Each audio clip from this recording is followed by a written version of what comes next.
everyone, welcome back to the third episode of the Unspoken. My name is Anna Morgan Pilardi, and I am the Program and Communications Director for the Chris Klug Foundation, and also your host today.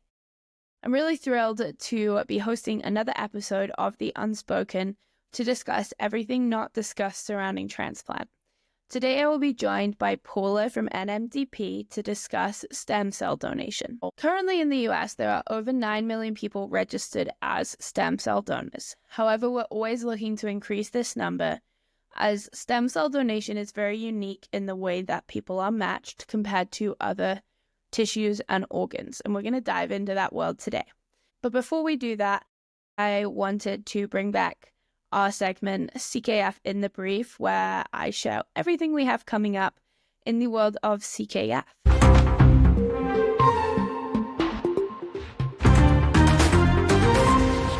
So first off, you are probably aware, but the CKF Award nominations are currently open.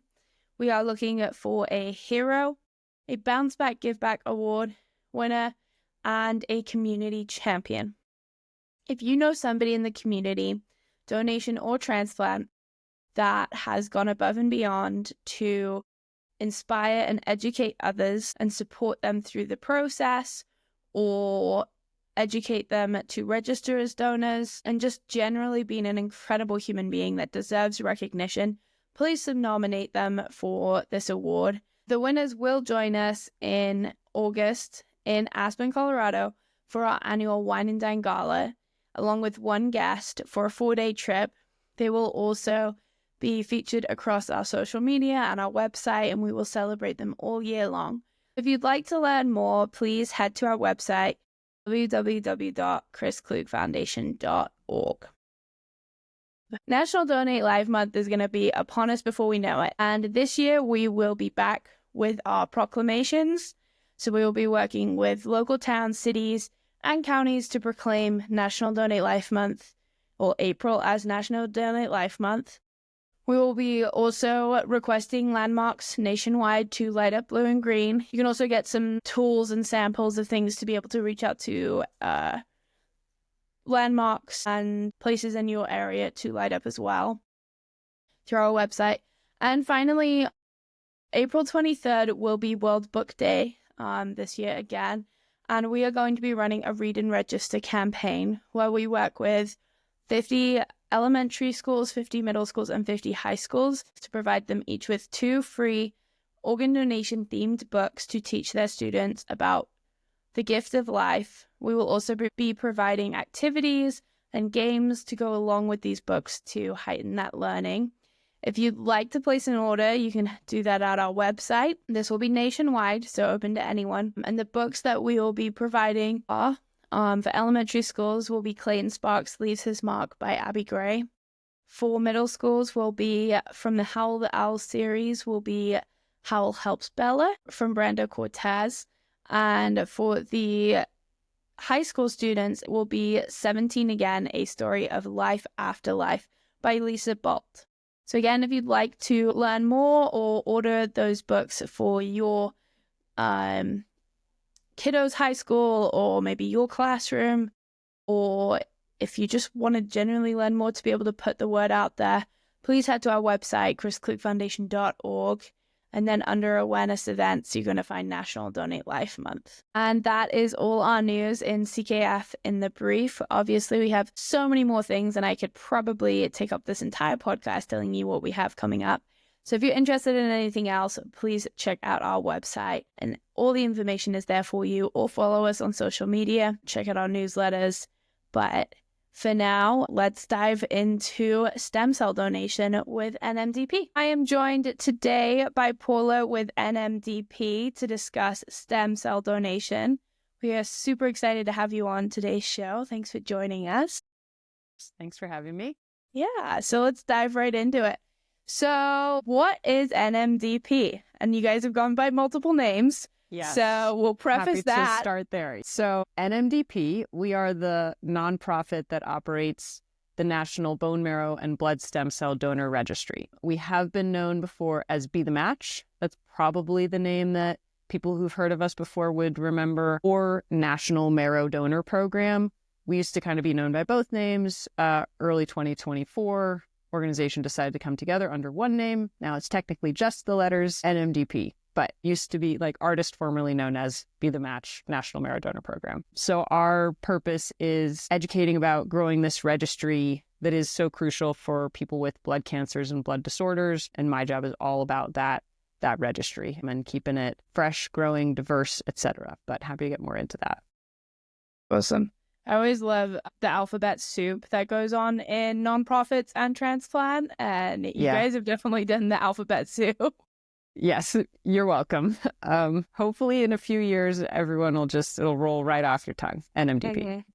And Be The Match, okay, just to clarify for people, anyone that did sign up under Be The Match, because I've had this question asked to me when we've been chatting, anyone that signed up during Be The Match time are now automatically into NMDP system, right? Correct. Same registry. If you are on the Be The Match registry, you're on the NMDP registry, your name is on there, your HLA type is in the system, then you're good to go. You're signed away. Yeah. Awesome. So let's dive into what stem cell donation is and some of the myths that go along with that. Yeah. I'll start by saying, so what is it most often used for? Typically, what we most often see, people with blood cancers and blood disorders are the ones who end up needing a blood stem cell transplant as a treatment option. So most often it's things like leukemia, lymphoma, sickle cell, aplastic anemia. Those are some of the most common illnesses that patients will end up needing a blood stem cell or bone marrow transplant. But there's a list of about 75 other illnesses, diseases, blood cancers, blood disorders that it could help to treat as well. So the need for the registry stems from the fact that finding a matching donor is actually really hard. The matches for blood stem cell transplant are made based on genetics, not blood type. So I'll often talk to people at events who say, I don't even know what my blood type is. And I say, great, I don't need to know either. We don't care. So what we're really trying to do is match up HLA types. HLA stands for human leukocyte antigen. It's a protein on your genes. And really what it's sort of short for is matching up immune systems. So if we can find a really close HLA match, a really close HLA match for the patient, then their immune system is less likely to reject the donation, to have sort of some of those downstream consequences that can be really hard to deal with. So finding a matching donor is really hard. 70% of patients do not have a match within their own family, so they are coming to the registry. If you have a full sibling, you have a 25% chance of being a match with them, just based on the way that genetics and haplotypes work. So the need for unrelated donors is really enormous. Every 3 minutes, someone in the US is diagnosed with leukemia, so it's kind of a constant need.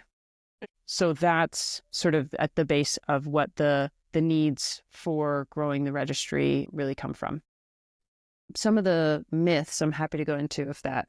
Yeah, absolutely. I did want to just kind of pull out from that, how different that is from organ donation and tissue donation, and that it's very specific who you can match with as opposed to just a general blood match.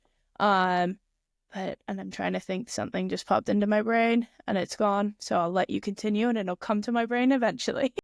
That's okay. So yeah, some of the myths. So most often people who've heard of Be The Match or NMDP perhaps have associated us with bone marrow transplants. And as the science has improved, 90% of the transplants that we do are actually done via peripheral blood stem cell. So in either case, what's really being donated are blood stem cells, the cells in your bone marrow that create new blood cells. So you're kind of, for anyone with one of those blood cancers or blood diseases, replacing the system that makes blood. So you can have a system that's going to make healthy blood along the way. And bone marrow transplant, the myths that I hear a lot are that it's super, super painful. It's really hard to recover from. We talk to people who've seen things on like Grey's Anatomy or House that have really scared them and freaked them out. And the sort of two myths that I want to try to clarify around that. One is about bone marrow transplant itself.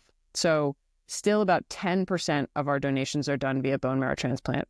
That procedure is done under anesthesia. So often when I say that to people, they're like, oh, I didn't realize that. I thought I'd be screaming in pain whilst a needle into the back of my hip bone. That's not how it goes. You're under anesthesia for Procedure takes about an hour, 2 hours. Bone marrow is pulled out with a needle out of the back of someone's hip bone. So if you put your hands on your hips, it's about where your thumbs hit, the back of your iliac crest. And you wake up in the hospital after the procedure, hang out for a couple hours, go home the same day. The real side effect is you're sore along your lower back for a few days afterwards.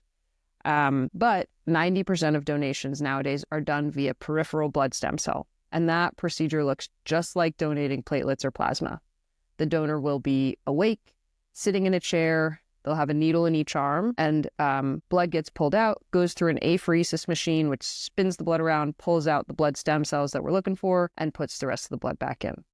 That procedure can take anywhere from about 2 to 6 hours, just depending on the patient and the donor and the needs of each party. Usually, though, donors who are donating via peripheral blood stem cell, they watch a movie, they play video games, they talk with friends or family. So it's a really low impact procedure. So that's one of the biggest misconceptions, is that it's a really dangerous, scary, painful procedure. Yeah, I know. I've definitely heard that. My grandfather had leukemia. Unfortunately, he passed away from it, but he had numerous bone marrow transplants and everything else. But I know, my whole family looked into becoming donors, and, we got the whole spiel of it's scary and it's terrifying and it hurts and everything else. But medicine's come on in the years, and it doesn't. And so, yeah, like you said, it's just like going to donate blood. Yep, exactly. So I talk to a lot of students who say, I've donated platelets or plasma before. We say, great, then you've been through basically exactly what we're doing here. Yeah, that's amazing. Are there any other myths that you hear a lot? Let's see. Well, one that I hear occasionally is just to clarify that a healthy body regenerates any of these things that you're donating. So you're not donating something that you'll never get back. So that's something that I like to clarify. But yeah, one of the other things that's a little bit of a misconception, one of the things that science is just consistently finding is that younger donors mean better long-term outcomes for patients. So there's importance in finding a really close HLA match, but also in finding a donor that's young. As we age, our cells deteriorate. Nothing any of us need to feel guilty or shameful about. But for that reason, right now, anyone can join the NMDP registry between the ages of 18 and 41. Once you are 41 or older, you're overqualified to join the registry. But once someone is on the registry, they stay on it until they're 61. So I've talked to some people who say, oh, I'm 45. I joined the registry when I was 24, but I know I can't get called now anymore. And then I got a call up to age 61 when you officially sort of graduate and retire from the registry. Wow, yeah. So people, and if you're older, they can still get involved, right, by registering and helping that way as well. Yeah, absolutely. I think the two main ways you can help grow the registry are either by joining it yourself or by helping us out. We do a lot of events all across the country at races, community events, festivals, concerts, on college campuses a lot. So that's one way that a lot of people who are passionate about the mission, but perhaps overqualified by age to join the registry could get involved. I love it. It's the opposite. Like with us, we're constantly going into senior centers and being like, no, you're not too old. You can sign up. Right. Yeah. Yeah. For you guys, it's the other way around. And then I just want to touch on, diversity of the registry. We kind of already hinted at this, but how important is it to have a diverse registry? Yeah, it's really crucial. So one of the sort of consequences of matches being found based on genetics is that most patients will match with someone of a similar ethnic background to themselves. So the disparities in the current makeup of the registry translate pretty directly into inequities in different patients' likelihood of finding a match. So of the current registry members, the 8% identify as African American, only 9% identify as part of the ANHPI community, and only about 14% identify as Hispanic or Latinx. It's about 1% of the registry that identifies as Native American or indigenous population.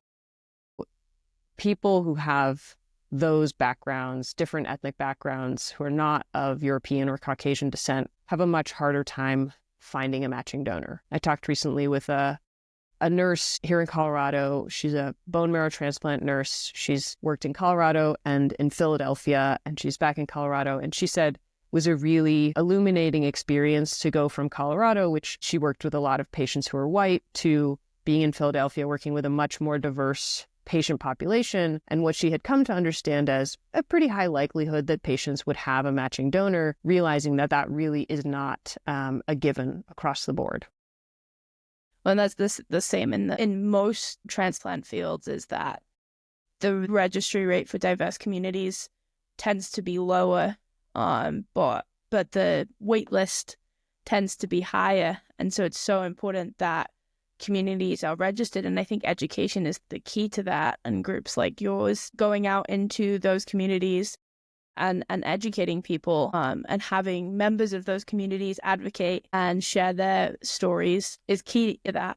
Totally. Yeah. It's one of the rare, there are a lot of medical disparities across race and ethnicity. And this is one of the few, I think, in both of our cases in terms of transplant, where regular humans without, medical training and PhDs, you could be someone who isn't in the medical field and still have a direct impact on lessening the impacts of that medical disparity.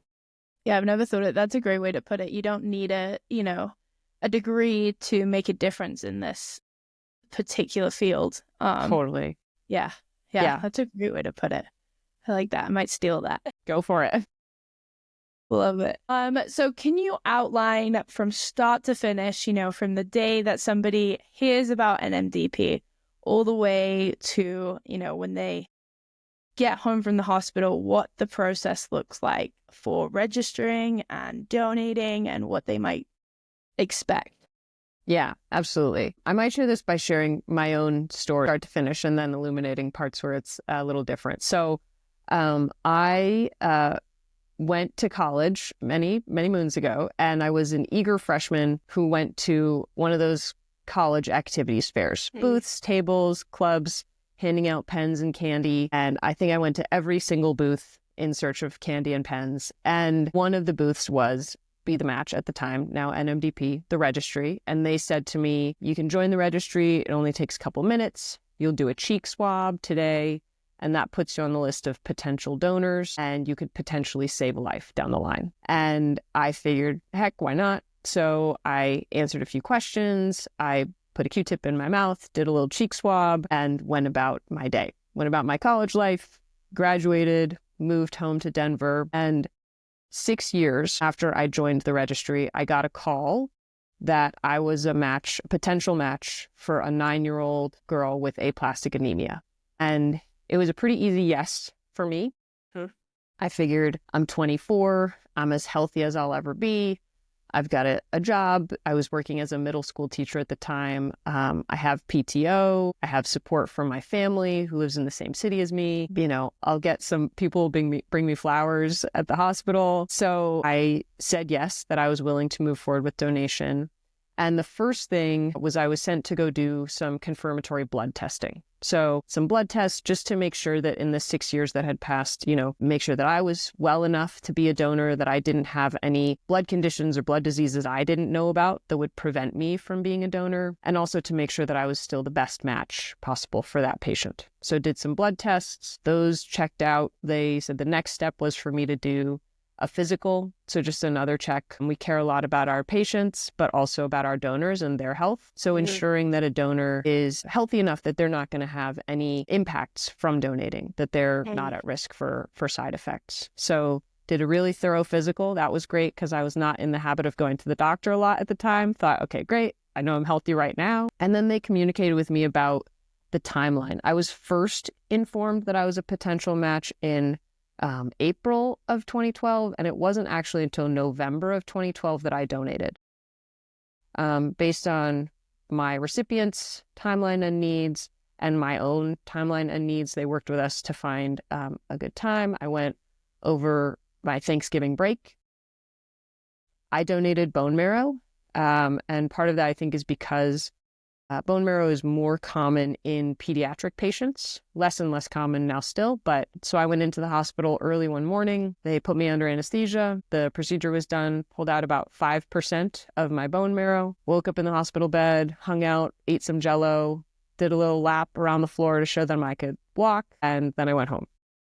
I actually went and stayed at my parents' house for a couple of days just to let them take care of me.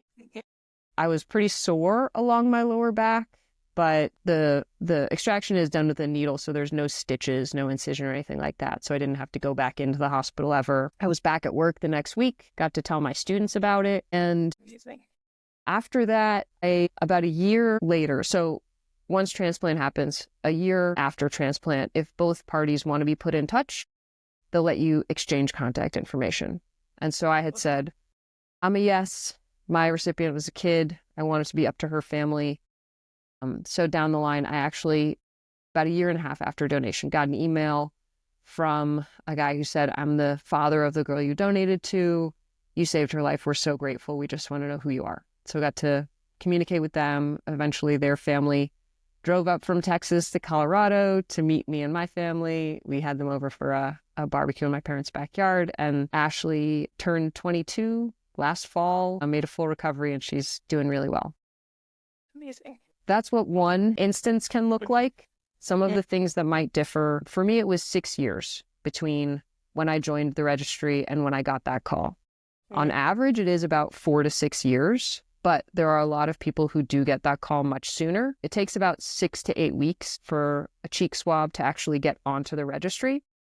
Okay. But you could get that call much sooner, even within a couple of months. And then the major difference for most people will be that they'll probably be donating peripheral blood stem cells. So that procedure, again, is done awake, sitting in a chair. You do get, in that instance, shots of filgrastim for the 5 days leading up to transplant. And that's just a shot that stimulates cell growth. So your body is generating more stem cells so that you'll have more to give when donation comes. But those are some of the key things about what the process might look like. That's amazing. I love that you got to meet your recipient as well. That's incredible. I just signed up last summer, so I'm still doing some finger crossing that I'll get the call. World's greatest wait list. Yeah. Right? It takes forever. You're like, come on, I gotta get it. I know Jessie, our executive director, she signed up right before she turned 40, and so she was like, I made it in time. Yep. Yeah. And that's going to get the call.